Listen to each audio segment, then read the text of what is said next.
Yes, hello everyone and welcome back to another reaction video and review video for the third episode of Boys Lockdown.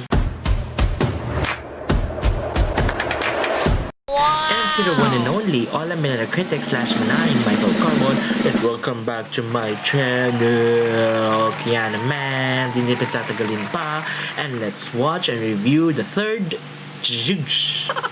episode of Boys Lockdown. Kaya naman, larga na, Raban!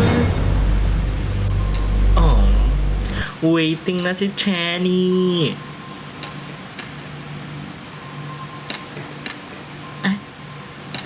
Ang gagwapo ito kahit mga naka-face mask. Ay. Ito naman, parang feeling ko na may hint na naman ang panglalande. Best friend mo yung guard. Kuya Wills. Charet. Is magkasing edad nga lang tayo eh. Saka taga dyan lang ako, sa Apple Orchard Lane. Okay po kuya, I mean, Dicky na lang.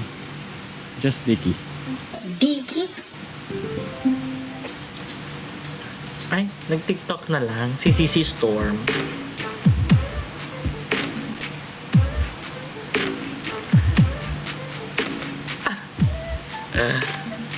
Para sa Facebook ba yan? I know, kuya. I mean, Dicky. You know Optics? Yung app? Dicky. Ano ba yan? Turo mo sa kanya. Parang YouTube. Okay.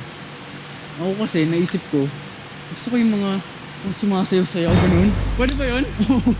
Oo, pwede yun. Oh. Practice tayo. Clerks. So, Anong gagawin natin? ito. Papogi lang. Uy! Gwapo naman nun. Ganun. Ganun. Gosh. Asturo. Galing gumalaw ni Alec. Papogi lang, oo. Ngayon pa, sipa. Nawisan ako dun ah.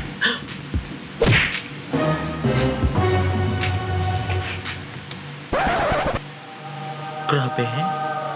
Lahat na lang may pahubad.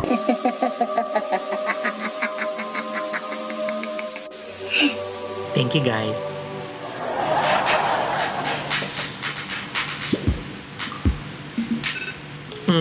Wala si Ki.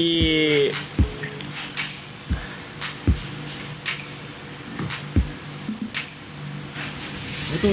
Yung isang linggo lang, may mga outsiders, makikiraan daw. Dito sa atin. Sabi ko, hindi nyo ba nakikita? No quarantine pass, no entry.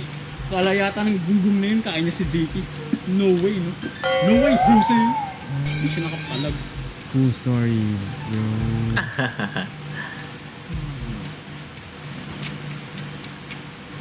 Naghintay talaga si Channy. I want to get to know a lot better. She didn't show up. I waited for my crush for 2 hours and he didn't show up. Oh.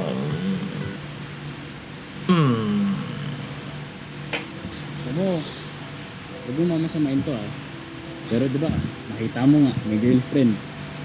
Ako sa'yo, manage mo yung expectations mo. Hindi isa lang yung puso mo. Yung padalos-dalos. Sasara ka, Dicky. Magsama kayo ni Evoy. He didn't even Charing. message me.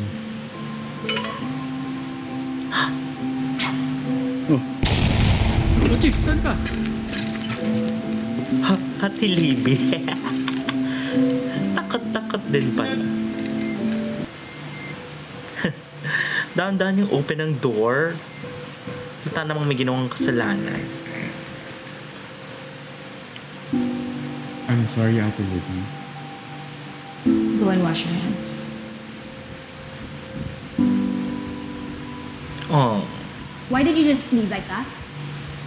And you naman, you wouldn't let me go out kasi. Oh, so your solution was just to sneak off and not tell me. Since when do you do things like that, huh, Chen? How long were you gone for? An hour, maybe 2. I asked you not to go outside, and you did it anyway. Worse, you didn't tell me where you were going. You want me to treat you like a grown-up? Fucking act like it. OMG. I'm sorry, Ats. Oh. I love how protective Ate Libby is... May... Oh, Hubad na naman. Magkabila ang subdivision, guys. Galas.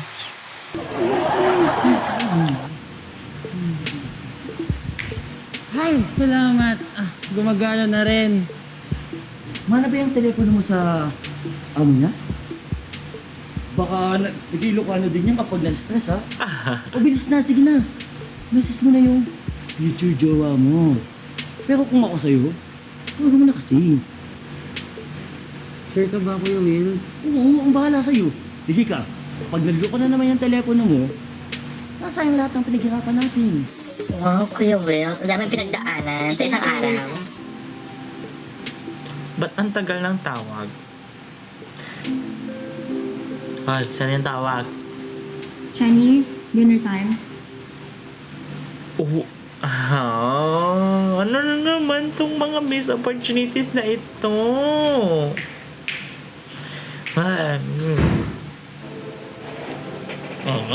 Yan na. Kay Mesh! Kay Mesh! Kay Mesh! Ate Libby. Uy. Ate Libby, I'm really sorry I snuck out. What you did wasn't okay, Jenny. Wasn't cool. Ang galing. Kumakain. I know. Everything feels 1,000 times harder.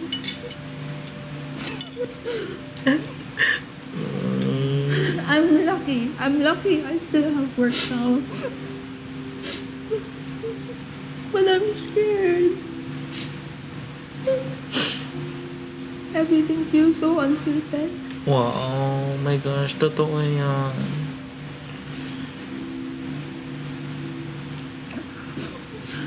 I'm supposed to be responsible for you. I'm supposed to take care of us. I'm supposed to keep it together.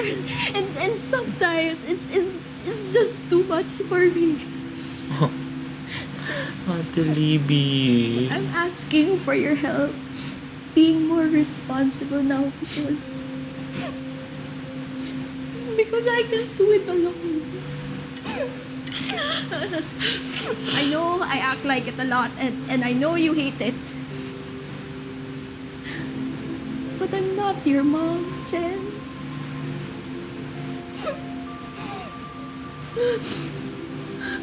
Ang galing. Mom left. And I feel so abandoned. It's now up to us to fend for ourselves. We're the people who are supposed to lead us. They should know better. They should fix this. They should make things better, but I don't think it will get better. And I know that we're luckier than most. But that doesn't mean it doesn't get hard.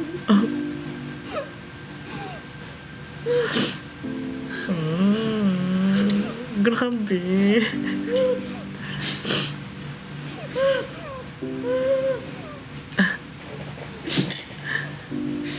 Hugs, Ate Libby, hugs. Talaga, Kuya Wills?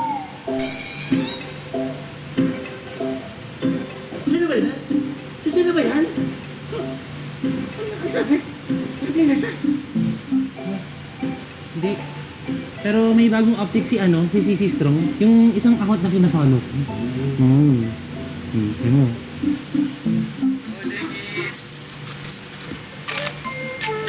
Uptick. Go, Dicky! Ano? Si Chen? Si Chen si CC Strong? Si Chen? Si Chen si CC Strong? Si Chen ba? Yung Chen mo na yung report na nakita. Si Chen nasa mobile ko tinawagan. Si Chen ang ginawa niyo. Si Chen!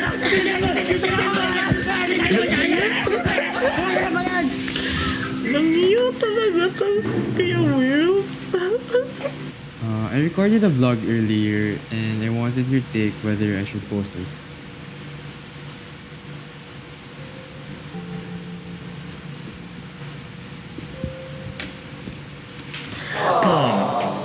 I love you guys. Okay? Oh, ate. Di talaga matiis ng ate. Oh my gosh. It's true that I constantly record myself, post vids, and act extra on social media, but in real life, I'm just really awkward. As in, recently, I met someone whom I really want to get to know a lot better. And Alec. I'm just hoping he feels the same way too. I might be getting ahead of myself here, but I thought there was a spark.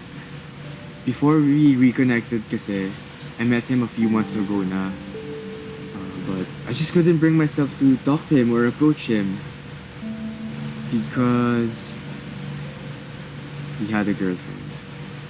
And like I said, I'm awkward AF.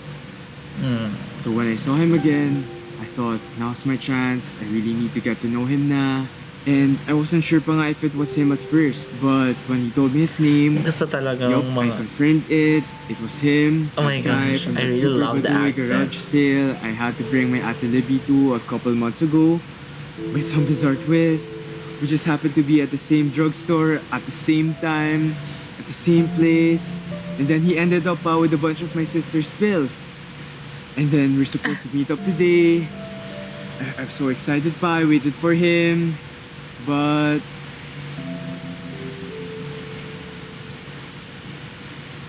he didn't show up. I waited for my crush for 2 hours and he didn't show up. Seriously, so awesome. I can't believe you lead a more interesting life than me. How can that happen? It's like a manga. It's literally a freaking boys love manga. I love you, Ate Libby. Why? What? Chill. Anyway, I wanted to ask lang son if you think it's a good idea that I posted the vlog. I don't know, Chen. It's awfully personal. So you think it's off-brand? What? No, that's not what I meant. Let's say you upload it. You have like, what, how many followers now? 15K? 15,000? You're okay with that many people knowing something this close to your chest? Well, it's not like I know any of them in real life. Okay. What if Key sees it? He won't. How do you know that? Just humor me. He won't. I mean, even if Key does see it, he doesn't know naman that I'm CC strong. And besides, he hasn't seen me without a face mask on.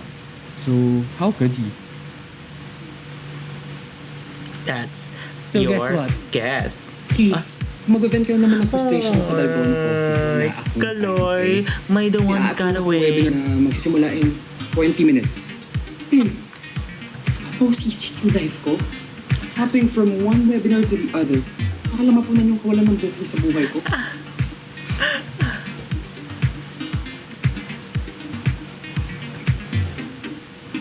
Uy, suka nga ng konti. Reynolds ba yan? Hot talaga ni Kuya? Huwag mo muna pansinin si Kuya Wills, please. Focus ka muna sa akin, Mark. Hindi pa to, Ki. Pwede naman yung na-inarrow down yung choices. Ang random ng tanong, ha? Si Sisi Strong. Okay, Keps sa webinar. Wala ka marinig ka. Are you seriously going to Lagi, post this vlog? I mean, what's privacy nowadays? Did you just shush me? Whoa, wait lang, Ats. It's Key. Wait, He called. Hoy! Pinakita ko kayo yan! Ha? Hoy, kalusod! Anong nangyayari? Si Strong, si Chen. Sagutin mo na! Sagutin mo na!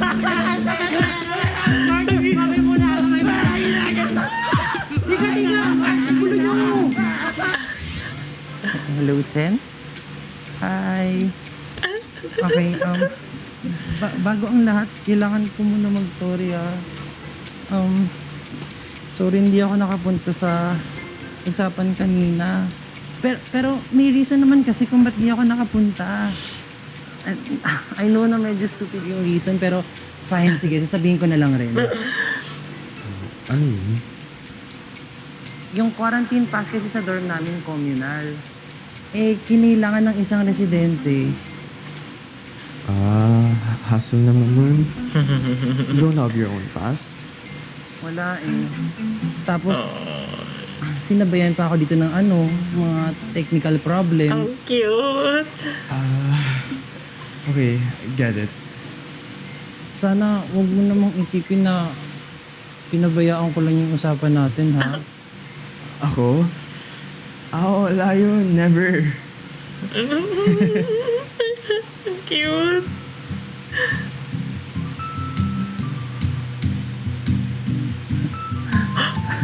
Ayun.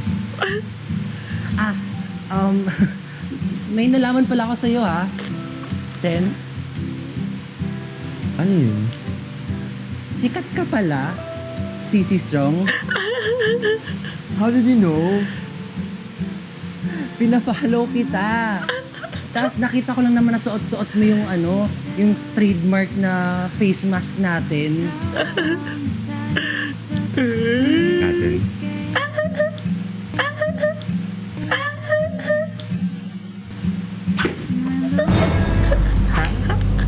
Yung face mask. Basta yung face mask. Oh my God! So, alam ko na yung secret mo, ha? CC Strong. Okay. You have no idea. Oh my God! Bakit? Ano pa bang kailangan ko malaman sa'yo? Laksa! Hello. Hello. No!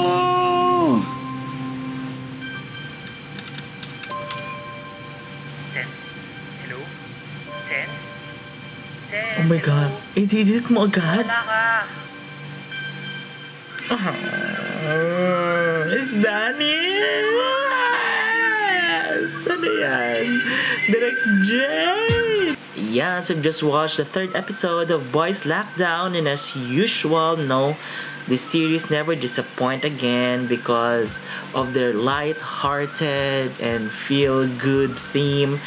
But what I love most about Boys Lockdown episode 3 is a little pinch of emotional touch, or parang little pinch of some melodramatic stuff, which is also, relatable dahil we all know naman that we have been experiencing a lot of things during this pandemic, a lot of uncertainties. So nakita natin yung vulnerability ng characters ni na Ate Libby and Chenny. Of course, they live in a very comfortable house, but regardless of status, no one is excused in this pandemic. Lahat tayo naghirap, mayaman man o mahirap. Lahat tayo nag-struggle. So napakaganda, no, to have a taste of this. We all know that this setup or this series is set up for like lockdown, set up for COVID-19 pandemic stuff. And so they played around visually. They play around mga signs for like reminders for safety guidelines or safety protocols down to the tiny mask. Carry nila yung mask. So for me, parang they're living in a pandemic world. So napakaganda to touch this on this episode, aside from slowly building up the Key and Chen arc. Napakaganda yun na primer kasi it also gives us parang a sense of realism that it can happen to anyone else regardless of sabihin natin fairy tale naman yan. No, the characters are facing real problems, the characters are facing real struggles. So ang ganda nun, and I must commend Titin Villanueva and of course Alec Kevin for that wonderful dramatic scene. It was like well done. Congratulations, guys. And of course, alam naman natin that in every series there's a little bit of mga fancy or campy stuff. So for me, napakagandang addition naman ni Kuya Wills and ni Kuya Dicky. Yan, the both of them.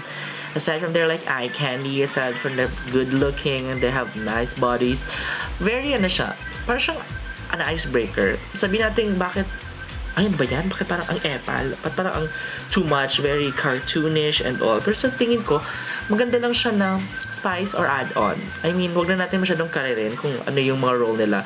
Wag naman siguro natin sila i-consider as toxic or what. Grabe naman yung pag-analyze natin, guys. So, we all know naman that Boys Lockdown is, chill, fluffy, smushy, lahat ng ushy. So, let's keep it that way. So, adjust din tayo minsan sa series na pinapanood natin. Well, that goes for me. Hindi ka kaya niya mag-adjust, then go long, diba?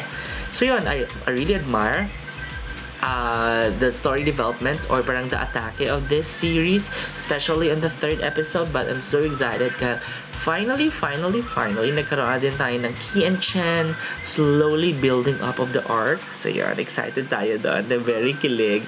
Those like that phone call rather is short for this episode, but it was everything. It was full. Napakaganda. Again, the same feeling that we wanted. Like, puppy love-ish. Parang ang sarap lang. So, napaka-saya lang. Napakagaan. So, yun. I'm so excited for the next episode. Let's see. But for, as of like so far, they were really consistent and they were really true to their brand. And I'm just loving it. Boys Lockdown is a whole new series. It's a whole new environment. We all needed this kind of series right now. For the episode 3 of Boys Lockdown, I'm still rating it a perfect 5 stars. Guys, don't forget to follow Bros or Beyond Reactors Online Society. To know more who my bros are, visit the description link below and make sure to subscribe and all our YouTube channels. And of course, don't forget to follow us on Facebook, Instagram, Twitter, TikTok, and here on YouTube. We are everywhere. Don't forget to follow Bros or BL Reactors Online Society. And of course, don't forget to follow your one and only all-I'm critic / Manay, Michael Carbon. Until my next vlog. Bye-bye!